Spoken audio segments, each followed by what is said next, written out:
Hello friends, आपके अपने YouTube channel Krishna question fact में आपका स्वागत है। फ्रेंड्स, आज हम लोग देखेंगे सीटेट बाल विकास के प्रश्न, जो कि फ्रेंड्स जीन पियाजे, कोहलबर्ग और फ्रेंड्स वाइगोत्स्की से संबंधित होंगे।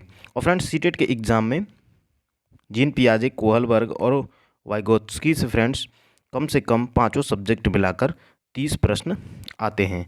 तो फ्रेंड्स, इनके बारे में आपको जानना बहुत ही ज़रूरी है। तो फ्रेंड्स, इन तीनों के बारे में आज हम लोग प्रैक्टिस करेंगे। अगर आप हमारे चैनल पर नए हैं तो हमारे चैनल को सब्सक्राइब कर दीजिए और फ्रेंड्स बेल आइकन की घंटी को दबा दीजिए। आइए फ्रेंड्स, देख लेते हैं आज का पहला प्रश्न। पियाजे के अनुसार निम्नलिखित में से कौन सी अवस्था है जिसमें बच्चा अमूर्त संकल्पनाओं के विषय में तार्किक चिंतन करता है? तो फ्रेंड्स, ऑप्शन नंबर बी, औपचारिक संक्रियात्मक अवस्था में फ्रेंड्स, जो कि 11 वर्ष से ऊपर होती है। औपचारिक संक्रियात्मक अवस्था में फ्रेंड्स पियाजे के अनुसार बच्चा अमूर्त संकल्पनाओं के विषय में तार्किक चिंतन शुरू करता है या तार्किक चिंतन करता है। ऑप्शन नंबर बी बिल्कुल सही हो जाएगा। आइए फ्रेंड्स, देख लेते हैं दूसरा प्रश्न। बच्चों में बौद्धिक विकास की 4 विशिष्ट अवस्थाओं की पहचान की गई थी। तो फ्रेंड्स, किनके द्वारा बच्चों में बौद्धिक विकास की 4 विशिष्ट अवस्थाओं की पहचान की गई थी? कौन से मनोवैज्ञानिक हैं जो 4 विशिष्ट अवस्थाओं की पहचान या उनके बारे में बताए हैं? तो फ्रेंड्स, ऑप्शन नंबर डी, पियाजे के द्वारा फ्रेंड्स बच्चों के बौद्धिक विकास की 4 विशिष्ट अवस्थाओं की पहचान की गई थी। ऑप्शन नंबर डी बिल्कुल सही हो जाएगा। फ्रेंड्स, आप कमेंट कीजिएगा कि 30 में से कितने आपके सही हुए। तो फ्रेंड्स, आइए देख लेते हैं अगला प्रश्न। वह अवस्था जब बच्चा तार्किक रूप से वस्तुओं व घटनाओं के विषय में चिंतन प्रारंभ करता है। तो फ्रेंड्स, चिंतन प्रारंभ करता है, ध्यान से देखिएगा आप। वह अवस्था जब बच्चा तार्किक रूप से वस्तुओं व घटनाओं के विषय में चिंतन प्रारंभ करता है। तो फ्रेंड्स, ऑप्शन नंबर डी, मूर्त संक्रियात्मक अवस्था में फ्रेंड्स बच्चा तार्किक रूप से वस्तुओं व घटनाओं के विषय में चिंतन प्रारंभ करता है। Option number D. आइए फ्रेंड्स, देख लेते हैं अगला प्रश्न। छिपी हुई वस्तुएं ढूंढ निकालना इस बात का संकेत है कि शिशु निम्नलिखित में से किस संज्ञानात्मक कार्य में दक्षता प्राप्त करने लगा है? तो फ्रेंड्स, देख लेते हैं क्वेश्चन नंबर 4 का ऑप्शन नंबर बी, वस्तु अस्थायित्व। वस्तु अस्थायित्व संज्ञानात्मक कार्य में दक्षता प्राप्त करने लगा है बच्चा जब वह छिपी हुई वस्तुएं ढूंढ निकालना इस बात का संकेत देता है कि फ्रेंड्स वह बच्चा वस्तु अस्थायित्व का गुण प्राप्त करने लगा है। आइए फ्रेंड्स, देख लेते हैं अगला प्रश्न, क्वेश्चन नंबर 5। निम्नलिखित में से कौन सा कथन पियाजे के सिद्धांत के अनुसार कहा नहीं जा सकता है? तो फ्रेंड्स, ऑप्शन नंबर सी, निरंतर अभ्यास से अधिगम होता है। ऑप्शन नंबर सी, पियाजे के सिद्धांत के अनुसार कहा जा सकता है। तो फ्रेंड्स, निरंतर अभ्यास से अधिगम होता है। आइए फ्रेंड्स, देख लेते हैं अगला प्रश्न। बालकों की सोच अमूर्तता की अपेक्षा मूर्त अनुभवों एवं प्रत्ययों से होती है, यह अवस्था कौन सी है? या फ्रेंड्स, वह कौन सी अवस्था है जिसमें बालकों की सोच अमूर्तता की अपेक्षा मूर्त अनुभव एवं प्रत्ययों से होती है? वह अवस्था बताना है। तो फ्रेंड्स, ऑप्शन नंबर ए, 7 से 12 वर्ष तक की अवस्था में फ्रेंड्स बालक अमूर्तता की अपेक्षा मूर्त अनुभव एवं प्रत्ययों से होती है।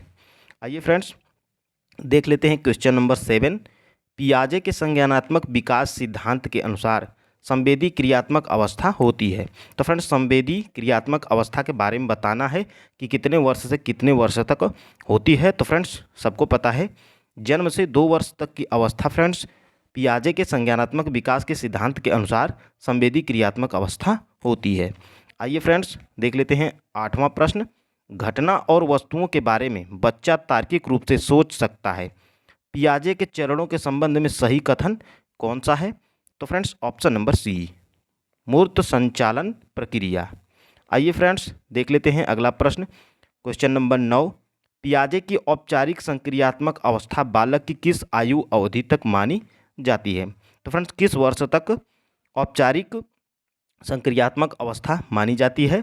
तो फ्रेंड्स, ऑप्शन नंबर डी, 11 से 15 वर्ष की अवस्था फ्रेंड्स औपचारिक संक्रियात्मक अवस्था मानी जाती है। आइए देख लेते हैं क्वेश्चन नंबर 10।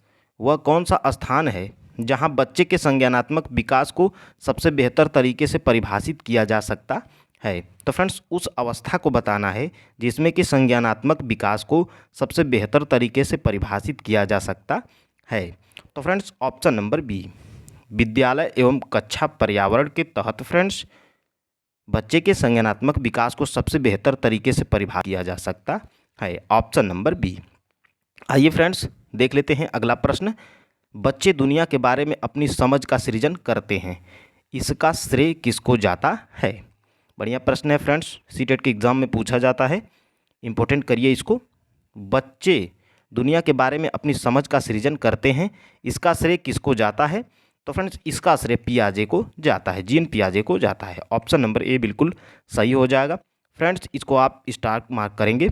आइए देख लेते हैं अगला प्रश्न। Question number 12। पियाजे के सिद्धांत के अनुसार प्राक संक्रियात्मक अवस्था की अवधि क्या होती है? तो फ्रेंड्स प्राक संक्रियात्मक अवस्था को बताना है जो पियाजे बताए हुए हैं।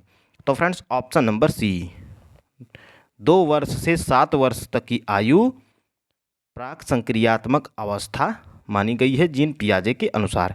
ऑप्शन नंबर सी बिल्कुल सही हो जाएगा। इसको फ्रेंड्स आप स्टार मार्क करेंगे और इम्पोर्टेंट करेंगे, जो कि फ्रेंड्स सीटेट के एग्जाम में बार बार पूछा जाता है। आइए फ्रेंड्स देख लेते हैं अगला प्रश्न। पियाजे के संज्ञानात्मक विकास के चरणों के अनुसार इंद्रिय गामक या संवेदी प्रेरक अवस्था किसके साथ संबंधित है? तो फ्रेंड्स ऑप्शन नंबर बी, अनुकरण, स्मृति और मानसिक निरूपण से संबंधित है। ऑप्शन नंबर बी बिल्कुल सही हो जाएगा। आइए फ्रेंड्स देख लेते हैं अगला प्रश्न। किसी वस्तु के अस्थायित्व की अवधारणा पियाजे के विकास के डॉट डॉट चरण में प्राप्त हो जाती है। तो फ्रेंड्स ऑप्शन नंबर डी, संवेदी कामक गामक अवस्था में फ्रेंड्स अस्थायित्व की धारणा पियाजे के विकास के अनुसार चरण में प्राप्त हो जाती है, संवेदी अवस्था में। आइए फ्रेंड्स देख लेते हैं अगला प्रश्न।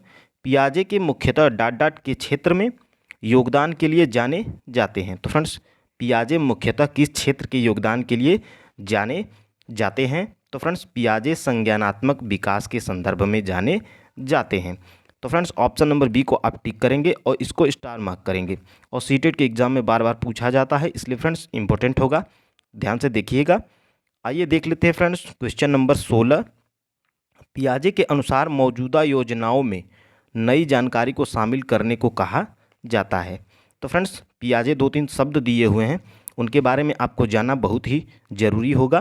तो फ्रेंड्स पियाजे के अनुसार मौजूदा योजनाओं में नई जानकारी को शामिल करने को क्या कहा जाता है? तो फ्रेंड्स ऑप्शन नंबर डी, अनुकूलन कहा जाता है। जब आप किसी मौजूदा जानकारी में नई जानकारी को शामिल करते हैं तो उसको आप अनुकूलन कहेंगे। आइए फ्रेंड्स देख लेते हैं अगला प्रश्न। Question number 17। वाइगोत्स्की के अनुसार बच्चे सीखते हैं। तो फ्रेंड्स जीन पियाजे ख़त्म हो गए और फ्रेंड्स देखेंगे आप वाइगोत्स्की के बारे में। तो वाइगोत्स्की के अनुसार बच्चे कैसे सीखते हैं यह आपको बताना है। तो फ्रेंड्स ऑप्शन नंबर ए, वयस्कों और समवयस्कों के साथ परस्पर क्रिया से वाइगोत्स्की के अनुसार बच्चे सीखते हैं। इसको फ्रेंड्स आप स्टार मार्क करेंगे और इम्पोर्टेंट करेंगे, सीटेट के एग्जाम में बार बार पूछा जाता है। तो फ्रेंड्स आइए देख लेते हैं अगला प्रश्न। Question number 18। ले वाइगोत्स्की के अनुसार अधिगम फ्रेंड्स कैसे होता है? ले वाइगोत्स्की के अनुसार तो फ्रेंड्स ऑप्शन नंबर डी, एक सामाजिक गतिविधि है या एक सामाजिक गतिविधि के कारण अधिगम होता है। ये हमारे ले वाइगोत्स्की साहब बताए हैं, तो इसको फ्रेंड्स आप टिक मार्क करेंगे। आइए देख लेते हैं अगला प्रश्न। Question number 19। बच्चे का सामाजिक सांस्कृतिक विकास सामाजिक अंतःक्रियाओं से विकसित होता है, यह किसका कथन है? तो फ्रेंड्स यह वाइगोत्स्की का कथन है, इसको आप याद रखेंगे। आइए देख लेते हैं अगला प्रश्न। Question number 20। वाइगोत्स्की की संस्तुति के अनुसार बच्चों की व्यक्तिगत वाक की संकल्पना क्या होती है? या फ्रेंड्स बच्चों की व्यक्तिगत वाक को आप किसके बारे में या कैसे संबोधित करेंगे? तो फ्रेंड्स बच्चों की व्यक्तिगत वाक के बारे में बताना है। तो फ्रेंड्स ऑप्शन नंबर ए, बच्चों की व्यक्तिगत वाक स्पष्ट करती है कि बच्चे अपने ही कार्यों के निर्देशन के लिए भाषा का उपयोग करते हैं। फ्रेंड्स, मोस्ट इम्पोर्टेंट प्रश्न है सीटेट के एग्ज़ाम के लिए, तो इसको आप नोट करेंगे। आइए देख लेते हैं फ्रेंड्स अगला प्रश्न। रोहित ने अजय की डेस्क से ली हुई पेंसिल वापस रख दी क्योंकि उसे पकड़े जाने पर सज़ा मिलने का डर था। यह कोहल वर्ग के किस स्तर को बताता है? तो फ्रेंड्स, कोहल वर्ग में आपके बारे में हम लोग 10 प्रश्न पढ़ेंगे, तो बताना है रोहित ने अजय की डेस्क से ली हुई पेंसिल वापस रख दी क्योंकि उसे पकड़े जाने का डर था। यह कोहल वर्ग के किस स्तर को बताना है? तो फ्रेंड्स, कोहल वर्ग के स्तर को बताना है तो इस स्तर में फ्रेंड्स ऑप्शन नंबर ए पूर्व परंपरागत स्तर, ऑप्शन नंबर ए को आप टिक करेंगे। आइए देख लेते हैं अगला प्रश्न, क्वेश्चन नंबर 22। किसी बच्चे का दिया गया विशिष्ट उत्तर कोहल वर्ग के नैतिक तर्क के सोपानों की विषय वस्तु के किस सोपान के अंतर्गत आएगा? यदि आप ईमानदार हैं तो आपके माता पिता आप पर गर्व करेंगे, इसलिए आपको ईमानदार रहना चाहिए। तो फ्रेंड्स, यह किस स्तर को बताता है? तो फ्रेंड्स, ऑप्शन नंबर सी, अच्छा लड़की अच्छा लड़का अनुकूलन के स्तर को बताता है कोहल वर्ग के अनुसार। क्वेश्चन नंबर 22 का सी आप टिक करेंगे। फ्रेंड्स, इसको स्टार मार्क करेंगे, सीटेट के एग्जाम में पूछा जाता है। तो फ्रेंड्स, आइए देख लेते हैं क्वेश्चन नंबर 23। निम्नलिखित में से किस स्तर पर निर्णय केवल व्यक्ति की अपनी आवश्यकताओं और धारणाओं पर आधारित होता है? तो फ्रेंड्स, कोहल वर्ग के उस स्तर को बताना है जिस स्तर पर निर्णय केवल व्यक्ति की अपनी आवश्यकताओं और धारणाओं पर आधारित होता है। तो फ्रेंड्स, क्वेश्चन नंबर ए पूर्व पारंपरिक स्तर को बताता है जब कोई भी व्यक्ति निर्णय केवल व्यक्ति की अपनी आवश्यकताओं और धारणाओं पर आधारित होता है। तो फ्रेंड्स, पूर्व पारंपरिक स्तर पर होता है। आइए फ्रेंड्स देख लेते हैं क्वेश्चन नंबर 24। निम्नलिखित में से किस स्तर पर निर्णय केवल व्यक्ति की अपनी आवश्यकताओं और धारणाओं पर आधारित होता है? तो फ्रेंड्स, बता चुके हैं, ऑप्शन नंबर ए पूर्व पारंपरिक स्तर को बताता है। आइए देख लेते हैं क्वेश्चन नंबर 25। लॉरेंस कोहल वर्ग के सिद्धांत के अनुसार किसी कार्य को इसलिए करना क्योंकि दूसरे इसे स्वीकृति देते हैं नैतिक विकास के डर चरण को दर्शाता है। तो फ्रेंड्स, यह कौन से चरण को दर्शाता है, इसको आपको बताना है। तो फ्रेंड्स, क्वेश्चन नंबर डी प्रथागत चरण को बताता है। जब आप लॉरेंस कोहल वर्ग के सिद्धांत के अनुसार किसी कार्य को इसलिए करना क्योंकि दूसरे इसे स्वीकृति देते हैं, यह नैतिक विकास के प्रथागत चरण को दर्शाता है। आइए फ्रेंड्स देख लेते हैं क्वेश्चन नंबर 26। एक बच्चा तर्क प्रस्तुत करता है, आप यह मेरे लिए करें और मैं वह आपके लिए करूँगा। यह बच्चा कोहल वर्ग की नैतिक तर्कड़ा की किस अवस्था के अंतर्गत आएगा? तो फ्रेंड्स, इसको आप स्टार मार्क करेंगे, सीटेट के एग्जाम में बार बार पूछा जाता है। तो फ्रेंड्स, क्वेश्चन नंबर 26 का सी हो जाएगा सहायक उद्देश्य अभिमुखीकरण, ऑप्शन नंबर सी को आप टिक करेंगे। आइए फ्रेंड्स देख लेते हैं क्वेश्चन नंबर 27। कोहल वर्ग के अनुसार किस अवस्था में नैतिकता बाह्य कारकों द्वारा निर्धारित होती है? फ्रेंड्स, लॉरेंस कोहल वर्ग के अवस्था में कौन सी वह अवस्था है जिसमें नैतिकता बाह्य कारकों द्वारा निर्धारित होती है? उस अवस्था को बताना है। तो फ्रेंड्स, पूर्व पारंपरिक अवस्था होती है जिसमें कि फ्रेंड्स नैतिकता बाह्य कारकों द्वारा निर्धारित होती है पूर्व पारंपरिक अवस्था में। ऑप्शन नंबर ए बिल्कुल सही हो जाएगा। आइए फ्रेंड्स देख लेते हैं क्वेश्चन नंबर 28। कोहल वर्ग के अनुसार वह स्तर जिसमें बालक की नैतिकता दंड के भय से नियंत्रित रहती है कहलाती है। तो फ्रेंड्स, कौन सी अवस्था में बालक की नैतिकता दंड के भय से नियंत्रित होती है, उस अवस्था को आपको बताना है। तो फ्रेंड्स, पूर्व नैतिक अवस्था, ऑप्शन नंबर ए को आप टिक करेंगे। सीटेट के एग्जाम में पूछा जाता है, इसलिए फ्रेंड्स इसको इम्पोर्टेंट करेंगे। आइए फ्रेंड्स देख लेते हैं अगला प्रश्न। विद्यार्थियों को एक समस्या का हल खोजने में संघर्ष करते देखकर उनकी सहायता के लिए अध्यापिका उन्हें संकेत और आधे सुलझे उदाहरण देती है। लेव वाइगोत्स्की के सिद्धांत के अनुसार यह उदाहरण किसका है? तो फ्रेंड्स, यह उदाहरण ऑप्शन नंबर ए पाड़ को दर्शाता है, इसके फोल्डिंग को दर्शाता है, जब किसी भी अध्यापक द्वारा या किसी समवयस्क या किसी भी वस्तु किसी भी व्यक्ति के द्वारा किसी व्यक्ति को सहायता दी जाती है, उसको फ्रेंड्स आप पार्ट स्कैप फोल्डिंग देंगे, या फ्रेंड्स किसी बच्चे को आधा कहानी देकर अधूरा छोड़ेंगे और उसको आगे लिखने को कहेंगे या उसको बीच बीच में बताएंगे, तो उसको फ्रेंड्स आप पार्ट स्कैप फोल्डिंग के बारे में दर्शाएंगे, जो लेव वाइगोत्स्की का शब्द है पार्ट स्कैप फोल्डिंग, ढांचा मचान। इसको फ्रेंड्स आप टिक करेंगे। आइए देख लेते हैं फ्रेंड्स आज का लास्ट प्रश्न। लेव वाइगोत्स्की के अनुसार निम्न में से किसके लिए समीपस्थ विकास क्षेत्र का इस्तेमाल करना चाहिए?